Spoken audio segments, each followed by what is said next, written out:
Hi, welcome to Enduro 360. I'm your host, Chili White. Today we're here to talk about cameras. Now, I'm really no photographer. I don't make any pretense of being such, but as a necessity, I have to take a lot of pictures, and so I've kind of had to make myself into somebody who could do that, and really pretty much taught myself how to do it. Gotta love YouTube. I spent a lot of time watching YouTube videos on how to take pictures and how to use my equipment. But I get a lot of people asking about what I use and what I do, so I thought I'd take a few minutes to talk about some of my equipment. This will be part one, where we talk about the big camera.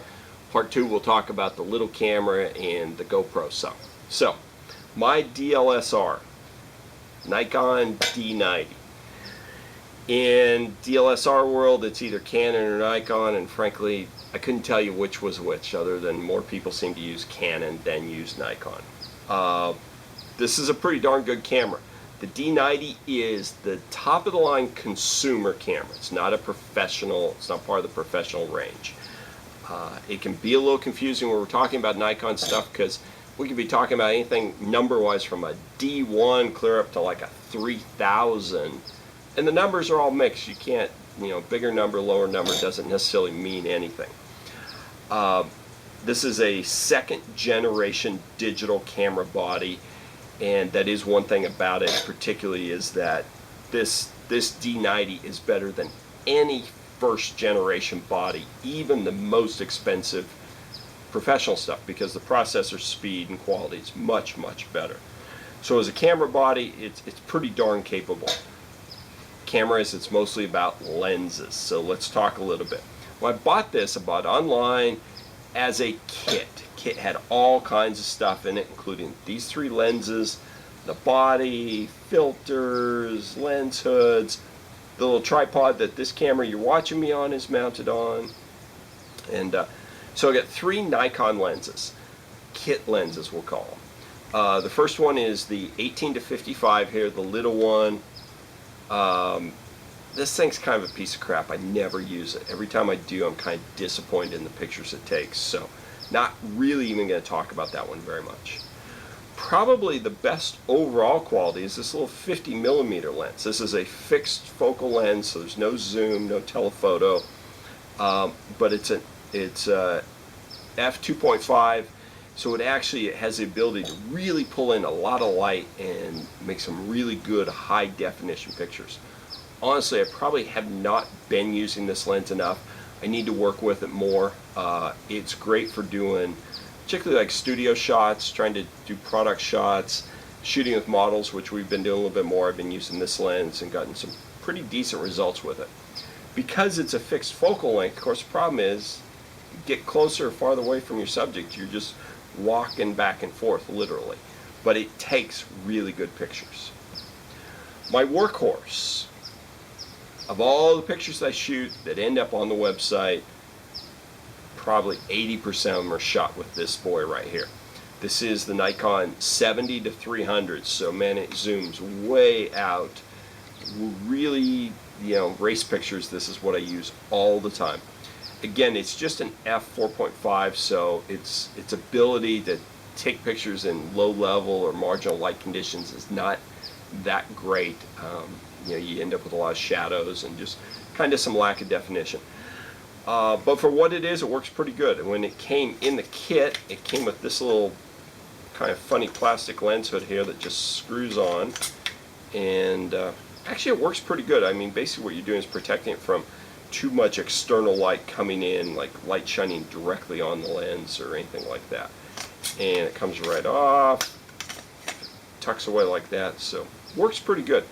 These lenses are all, you could go buy these on eBay from anywhere from about $100 to $150. This is cheap stuff we're talking about here, but all things considered, for the average non-professional, you can take some pretty darn good pictures with these. In fact, beyond the lenses, I mean, the lenses are only half up. The other half is the person standing behind the camera. And as I learn more, I'm taking better pictures all the time. And honestly, a lot of it is I spend more time reading the owner's manual that came with it to figure out how the camera works. I should have been doing that a long time ago. Real challenge with this lens is because you're starting at 70 millimeters. it's not a very good walking around lens. Like to take pictures in the pits of bikes, of riders, anything like that, I gotta be backed up 25 feet away just to get everything in the frame. So that's what prompted me to buy this lens I've got right here. This is a Sigma 18-200.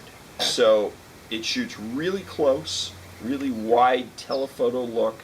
It does get a little vignetting right at the 18, and what that means is it gets a little bit of a dark edge on the side of the pictures when you're zoomed that close in. But it'll reach clear out to 200 millimeters, so it's still something you could use for races. It's an f3.5, so its light capability is a little bit better. And basically this is now the walking around lens, because I can take nice close-up shots, but I can still reach out there and get pretty good wide angle, or distance shots.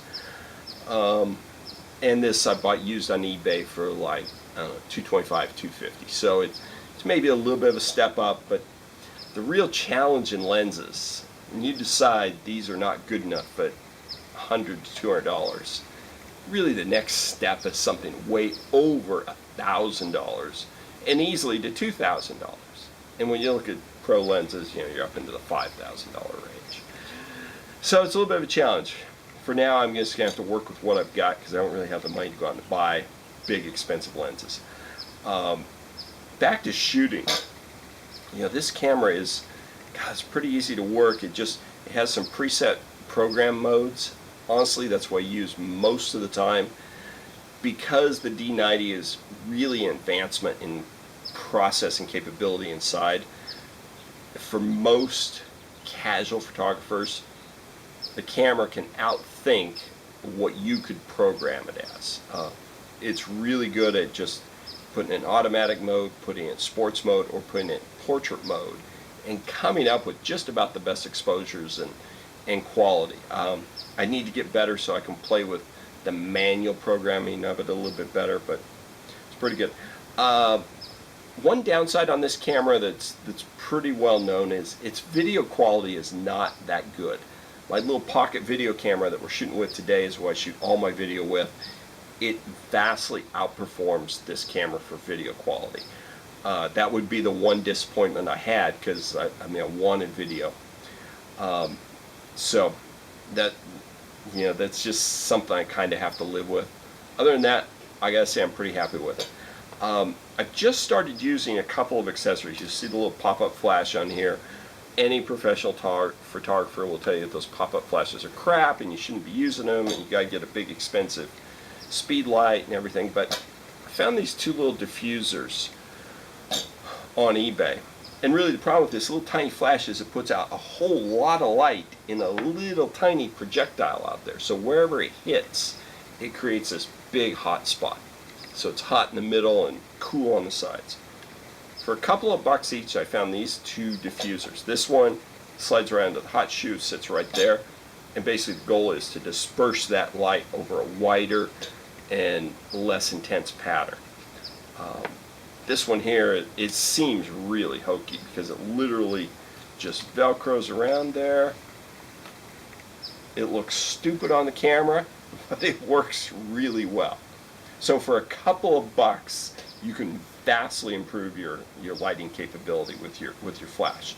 Again, these are just things that I randomly found on eBay. There's all kinds of different versions. This one, in fact, they both came directly from China. So there we go. That's a quick look at what I do with my big camera, my DLSR, the Nikon D90. In the upcoming video, we'll talk about the Panasonic Lumix and our GoPro a little bit. All right, thanks for tuning in today, and I hope I can get you on the road to taking some better photos.